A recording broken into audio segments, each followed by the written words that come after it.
টাকা পড়ছে আমার পিক দেওয়ার জন্য। আরে দেন একটা পিক, কেমন করে কেন? না দিব না। দেন। আমার পিক দিয়ে আপনি কি করবেন? বললাম না আপনার লগে প্রেম করবো।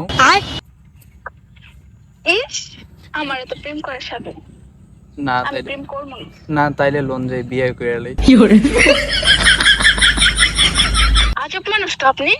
বিয়ে করবো, প্রেম যেহেতু করবে না তাহলে বিয়ে করে সংসার করি, বাচ্চা কাচ্চা হইব, বাচ্চা কাচ্চারা স্কুলে নিয়ে যাবো। আপনি কি করেন? ওই যে আপনার লগে কথা বলি। মানে কোনো কাজ কাম করেন না?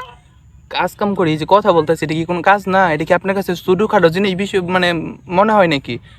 এটা যে কত বড় একটা দায়িত্ব আমার উপর, যে আমি আপনার পটানো লাগবো যেইভাবেই হোক। এর ধান্দাই করতেছেন? ভাই আমি না কখনো রিলেশন করি নাই, ফার্স্ট আমি আপনার সাথে রিলেশন করবো না। আমি বিশ্বাস করেন, আমি একটা কাজের নাম্বার নিয়ে এসেছি, আপনি ডাইরেক্ট করে বিয়ে করলাম। হ্যাঁ, হ, আপনি কাজের নাম্বারও নিয়ে ঘুরেন? অবশ্যই বিশ্বাস করেন না, ধারণা আমি দেখাইতেছি না, আপনি দেখবেন কেমনে? আপনার তো আবার ইমো নাই। না, আমি ইমো চালাই না। হ্যাঁ, ইমো মানে হলো গিয়ে জামাইয়ের দেশ, আর আমার তো আর জামাই নেই যে আমি ইমো চালাবো। এইটাই তো আমি বললাম যে তোমারও জামাই নাই আমারও বউ নাই, চলো দুজন সংসার কইরা খাই।